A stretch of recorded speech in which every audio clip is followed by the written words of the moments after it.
Hello, everyone, and welcome to our ninth Open Dev Talk.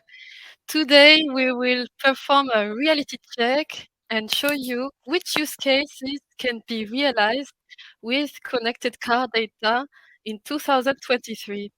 I'm Anissa Semai. I'm one of your hosts today, and I'm Customer Success Manager at High Mobility.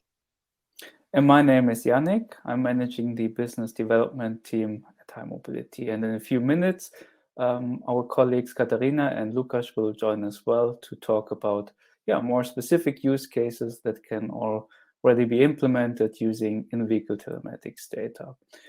And first, we will talk about the data points and the OEM coverage. And as a second step, Anissa will then directly open up our platform and demonstrate and show you how you can organize use cases, data containers, and everything that is needed in order to manage your individual use cases on your own.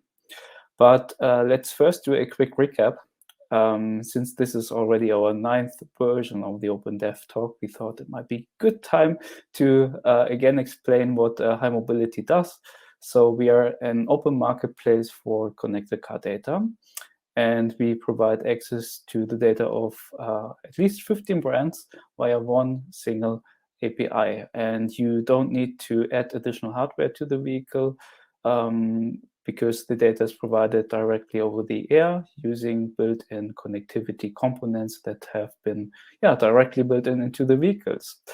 And the data sharing is also secured both on a technical but also on a legal level with help of our GDPR-compliant legal framework. As you can see on the slide, we are directly positioned in the middle, and we offer the data to software companies that provide solutions to fleet operators, but also to privately owned cars and their drivers.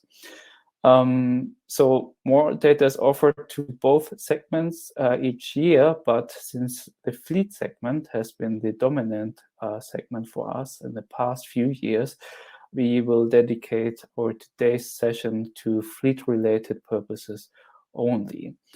And it's very true to say that every brand provides a different data set. That's clear. And that's mostly due to technical capabilities, sometimes also due to different systems and priorities that the OEMs have.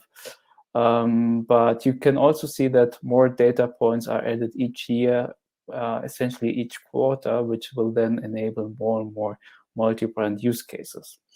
So we have created an overview of the most popular use cases that we have learned about during the past few years of working with connected car data.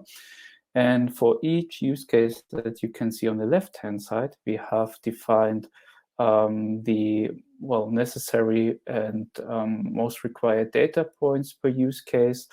And we've checked with each of those 15 brands that we currently are supporting if the brands can already provide the necessary data to be compatible with this use case. And it's important to emphasize that the title of this slide says that this is an early 2023 overview, because we are, of course, aware of all the OEM roadmaps. And we already know that there will be new data added in the next few months. So this shows really the state as it is today. But the next few months will give an optimistic outlook on the topic as well. So what comes next is that we will talk about some selected use cases and the OEM coverage. And I will start off with the charging use case. Essentially, it's a good idea to focus on electric vehicles first, because we also help with running eligibility checks to see which percentage of a fleet might be already compatible with in-vehicle car data. And what we see is that mostly all electric vehicles are indeed eligible. And therefore it might be also a good approach to restrict the evaluation phase to electric vehicles. And on the other hand, we can recommend, of course, also the charging data points. So in those two boxes, you can see the data points that we have selected that should be there as a minimum requirement to work with these use cases. And on the right-hand side, you can see the overall coverage for 15 brands that we currently support. And you can see that mostly all of the brands that we are currently supporting are also providing the necessary data points. Ford has already announced that they will support EV data in the upcoming month as well. So let's look at some use cases that our current customers already perform or use. So the first one is actually the EV transition. We know that many fleets want to increase the percentage of electric vehicles in their fleet. And usually they want to find out which ICE vehicles could be replaced by electric vehicles. And therefore they consider using not only data points such as the odometer and reviewing the living structure of the drivers, but also analyze the charging behavior and therefore battery level, the estimated range, the charge mode, charger voltage, and other data points really help to make informed decisions. Some companies even like to reimburse home charging costs. So whenever you charge at your home charging station, your personal one, you of course have to pay for the energy used on your own first, but those costs can be reimbursed by your company. And in order to measure the actual use and of energy and the charging session, connected car data can be a big supporter here. A quite new topic, but a very important one, is the topic of creating sustainability reports.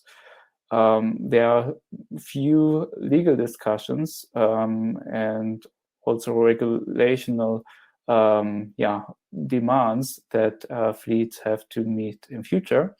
And therefore, it's really important that fleet operators can really show which portion of their brand is actually using electric vehicles and how efficient those vehicles are. You can also use the electric vehicle data to measure how much CO2 emission you have saved compared to ICE vehicles. So this might be a suitable tool for you as well to create those sustainability reports. Then for leasing companies, of course, one of the most important aspects is the residual value and the value estimation. And compared to ICE vehicles, the battery is a new factor that needs to be considered because the battery performance can change over time. So if you do lots of fast charging, this can actually hurt the battery and the battery life expectation, and this also has then an impact on the overall valuation of the car. So what you might want to do is to see that the vehicle is not charged higher than 80% if it's not used for more than a few weeks. And you might also want to give automated notifications to the driver if fast charging is used too often. Then we have another bucket, which is called EV route optimization. And this is more for logistics companies that want to create very efficient routes based on the breaks that you have to do for recharging the vehicle.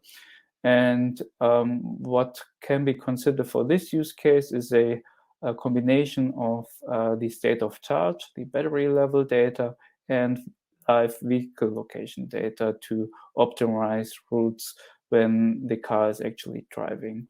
And then you can use the data to optimize cost-effective charging as well, to consider charging stations that might be bit more optimal according to your charging situation. Yeah, and this is it for the charging and EV route optimization use cases. And next up, I will hand over to my colleague Lukas to give more details about more use cases. Yes, there you go. Perfect. Thanks for that. I apologize for the delay. But yeah, hi everyone, and thanks Anissa and Yannick for having me here today. I appreciate that. My name is Lucas. I'm part of the business development team, and today I will have a pleasure to tell you a little bit more about location monitoring and trips use cases. And so, first of all, I would like to bring your attention to the OEM coverage for this particular use case. I think it's important to highlight the fact that all of the OEMs listed here do cover both location monitoring and trip data. And I think it's also fair to say that it's one of the most common use cases. So we do have loads of active customers utilizing the live car data to monitor they fleets or to offer the service to their customers directly. And so in terms of the location tracking itself, our customers in general want to better understand the position of the vehicles during certain minutes, hour, day or a week or even a month.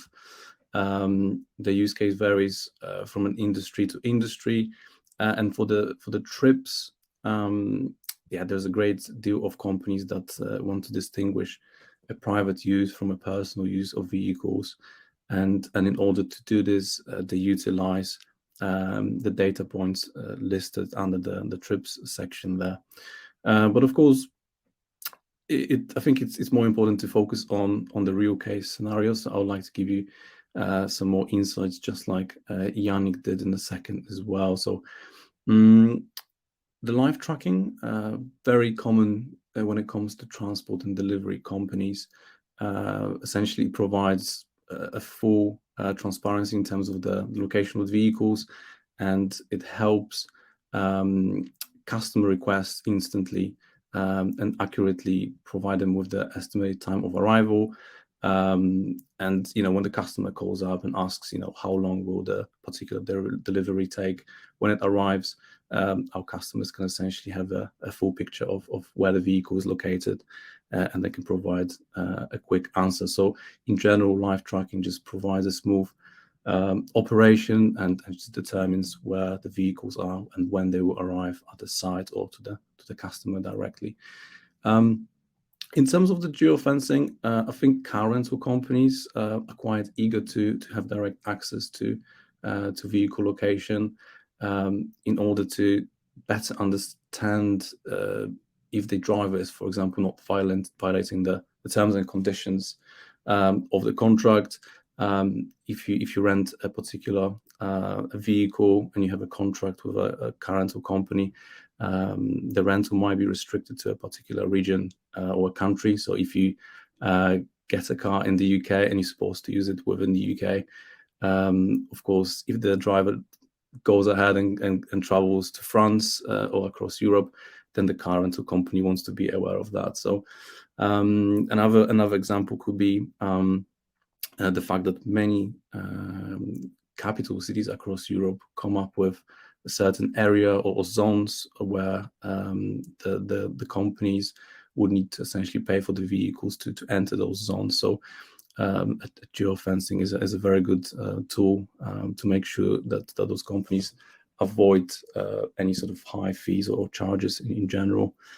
And then we've got the stolen vehicle tracking, which sadly becomes more and more popular use case nowadays. And whether the stolen vehicle belongs to a popular car rental company or whether it's a small local business, it hugely affects the operation. And so the companies that we work with, they utilize our API and direct access to live car data. They get the live location of the stolen vehicle, and they can identify where it is, where it's positioned, and they can contact local authorities to essentially recover that car and obviously help the customer. So very popular use case nowadays, and we are doing our best to support it. Another one is essentially a route history as well. So a good example would be just delivery companies that want to have a full picture of where the driver was traveling. So the record of the time and duration of a particular job. In some cases, it could be that a customer was not present and they were just a little bit. They were basically questioning the company, for instance, if the driver has arrived to the site, and obviously a fleet manager can then go into the details and have an overview and show that as a proof that the actual delivery was being made. So a number of different use cases with the route history. I think another one to point out would be the fact that if there is a common route that the driver is undertaking, this route might be just not as efficient. So essentially, this can be internally sort of assessed, and there could be another route suggested to keep or essentially to decrease the cost of the operation in general. And then we've got the insurance, which for the fleets essentially would focus on the fact that there could be premium based on the odometer value, as well as where the vehicle has been traveling to, so a bit of a vehicle location data. And as the last example of the location monitoring and trips, we've got vehicle misuse. So I suppose in some cases, a company car can be used for personal and for private purposes. And so obviously companies want to understand and distinguish the difference between the two. In some cases, employees might be allowed to travel from home directly to work. But if they do use those vehicles for other purposes, then the company might be willing to look into this, and therefore data points such as odometer, vehicle location, or even ignition could certainly help with that. And now I will hand over to my colleague Katharina, who will tell you a little bit more about our next use case. Thanks a lot. Thanks a lot, Lukasz. I will invite Katharina to the screen. Perfect. Today I will tell you a little bit about vehicle health and maintenance. The OEM coverage looks a little grim. It's not really. We just have very high expectations on what data points we would like to include in this package. But firstly, you can already see tire pressure, trouble codes, crash data. So it's a wide variety of different data points that you can see here, all for different logics and different potentials. I think the easiest one and the most straightforward one would be crash data. So we take this into considerations for all different kinds of fleets, but of course also for insurances. So insurances can take advantage of the crash data to have a better understanding of the severity of the crash, of course, where the vehicle is located. They can already get an understanding what workshops are close by, how much money it could cost them. So any time that the vehicle sends this information, it's a treasure trove for insurances, and this additional data can add a lot of value for them. But especially the most important part is that speed, that they know immediately when a crash happens. This gives them a lot more time to react and to get a better understanding of the situation. So just you can see the difference here between accidents and crash. So accidents are below the airbag and crash data is if the airbag is released. So that's a bit of a distinguishing pattern as well for the customer.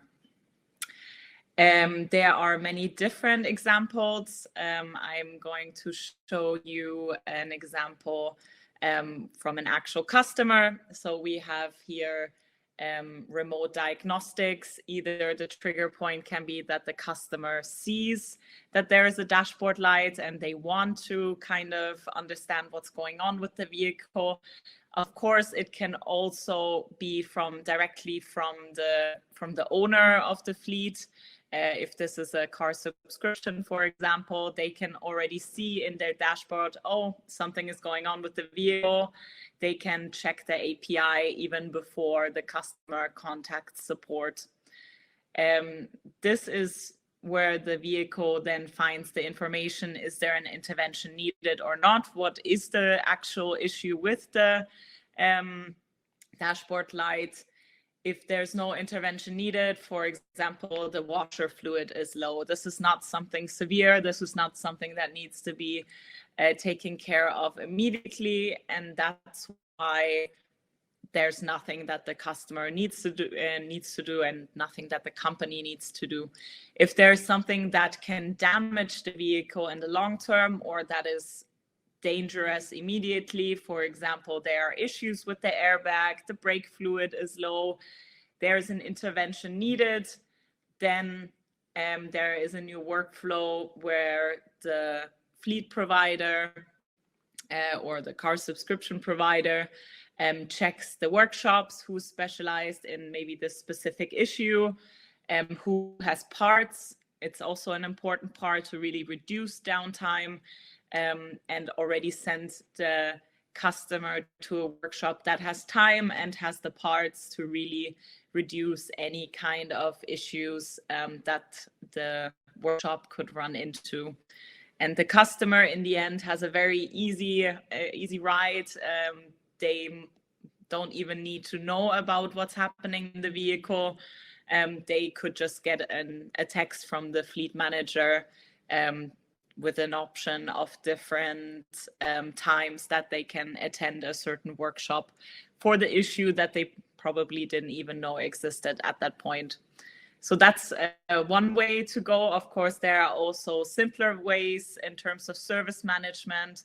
If you want to make sure that your vehicles are well serviced, well taken care of, that there are no delays in the servicing to increase the risk of something happening, then of course you can also handle this information through connected car data to really make your life a lot easier to optimize many different processes and flows. These were just some examples. Of course, there are many more ways to go.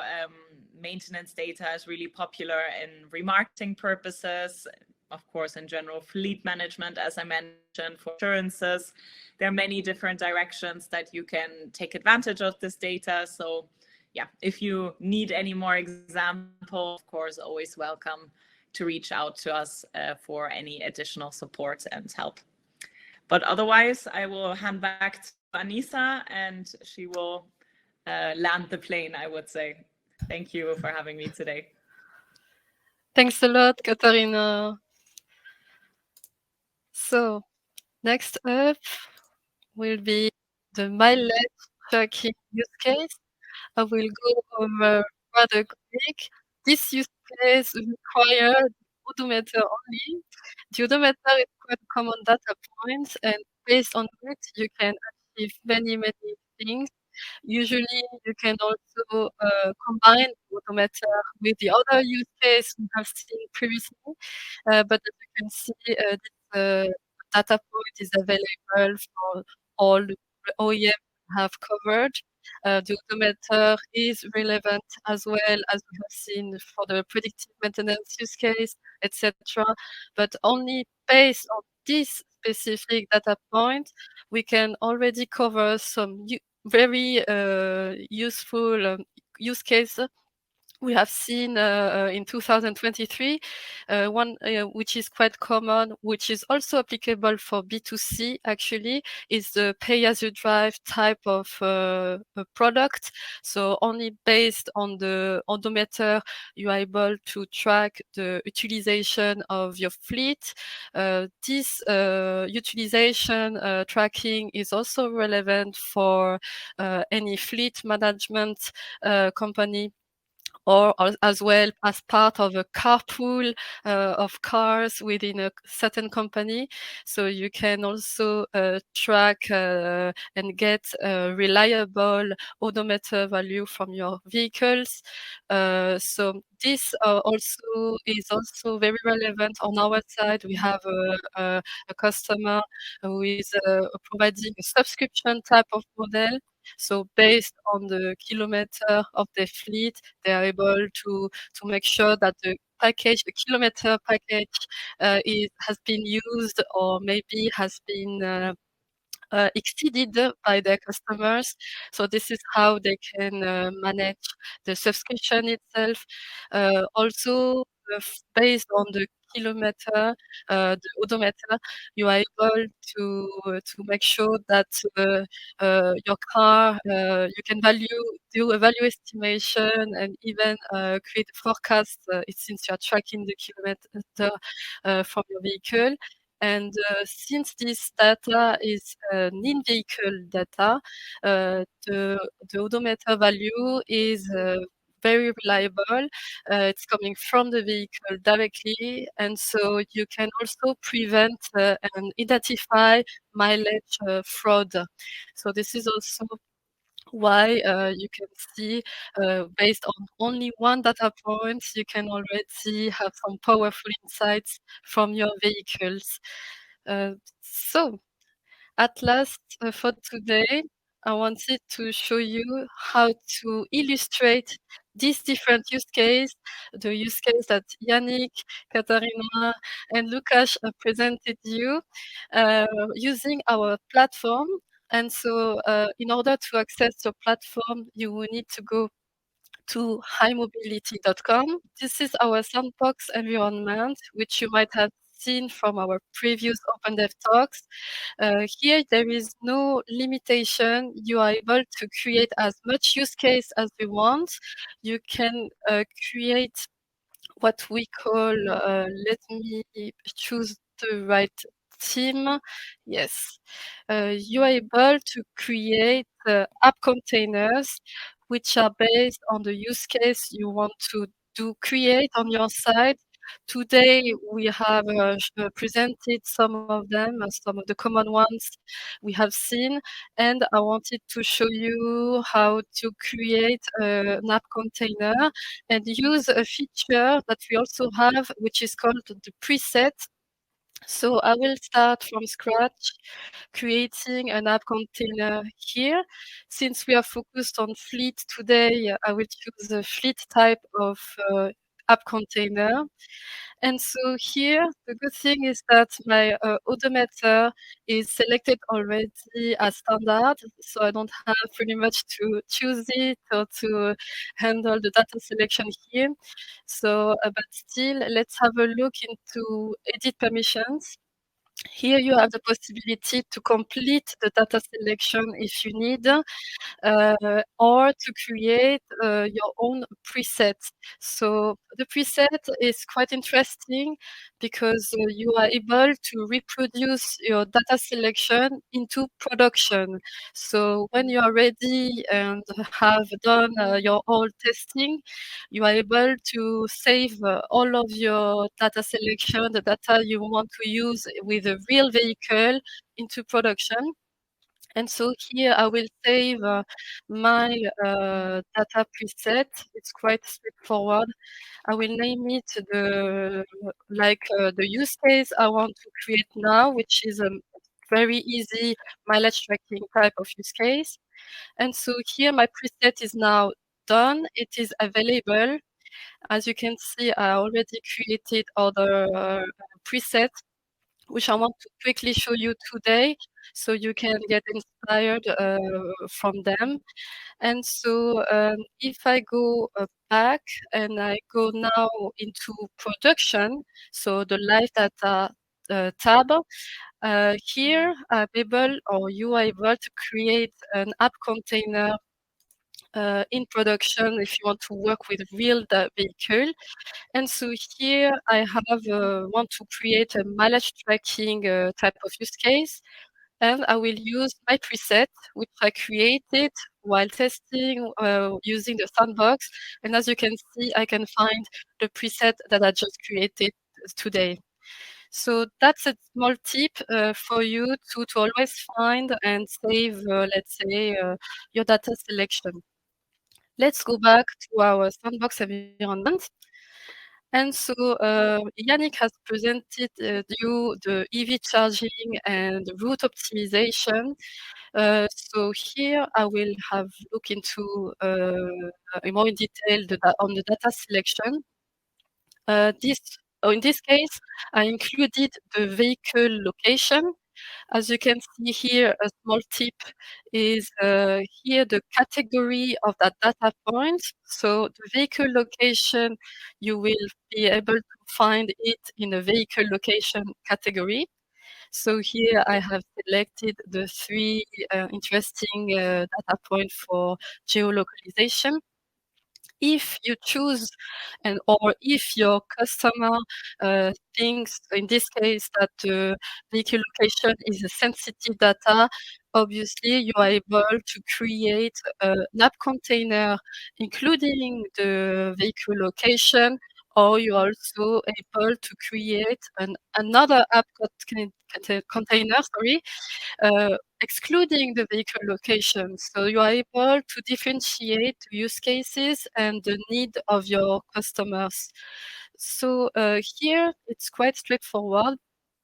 Obviously, we are talking about EV vehicle in general, and so the charging related data, you can find them in the charging category: battery level, estimated range, charging mode, a bit more insights on the plug type of whether the cable is plugged in. You can also have the status of the charging itself, etc. So this is the small recommendation and the preset that you can edit if you like. So this was the first use case that Yannick presented. Let's save it and go back in order to have a look into the next. I will show you the location monitoring. This one is also quite straightforward. Let's have a look into the permissions. As mentioned previously, I have included the vehicle location that you will find here. I've included all of them to have maybe more insights about the geolog itself. I also included the odometer. The odometer is to be found in the diagnostic category. And so you can also rely on engine-related data, as we mentioned as well. An engine, rather straightforward. You can also select it from here, engine in the engine category. So that's quite straightforward. For this use case, let me then go to the vehicle health and maintenance one to have a look into it. This use case require a bit more data shopping or data selection. So what I did in this case, and here, let me show you a bit the data selection. You can go back to it and refer to the video anytime if you like to get inspired from this selection. And so what I did first is obviously to include the odometer. The odometer is very relevant for this use case. So again, this one, already, you can find it in here in the diagnostic category. Next, what I simply did, I have selected all the maintenance related data points. The good thing is there is a good coverage from this data point for BMV and mini fleet. So what I did, I simply recommend you to select all of these. And so some of these maintenance related data like get next patient date, etc., quite common. And so for PMV fleet, you can even get way more insights about the, let's say, breakthrough change date, etc. So this is why I recommend you to englobe all the maintenance data points for BMV fleet and Mini. Let's have a look into Mercedes. Here is the overview for BMV fleet. And now here for Mercedes, if we have a look into Mercedes, it's for you to refer to it after our webinar. So here, what I also include, which Katharina has also mentioned as an example, is the dashboard lights. The dashboard lights are very relevant for this use case. And rather straightforward here, you will find the dashboard lights in the dashboard lights category. So it's quite easy. So I have selected this one too. As you can see for Mercedes, which is also convenient, we have some maintenance data which are here. And to complete a bit the selection, you can refer to this one, which I did, but you can go to the category diagnostic and make some more selection. So there is engine-related data, as you can see here. What I can advise you, yes, brake lining, where pre-warning is also interesting, etc. So this to make sure that you have a good selection for Mercedes. Now, what you can also add in this use case are the tire-related data. In this case, I advise you to select the get tire pressure, and also for Renault. Let me go. Uh, I will search for tire, which is here exactly. As you can see, there's two data points related to tire pressure. This last one is actually related to Renault.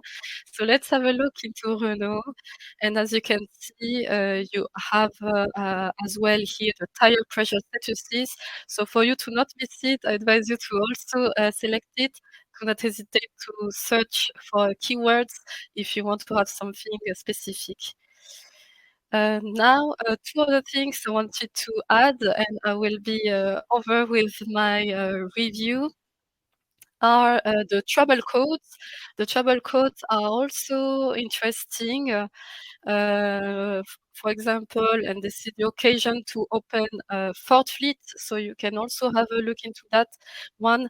The trouble code can be also provided for some OEMs, so it's also interesting to fetch this type of trouble codes too.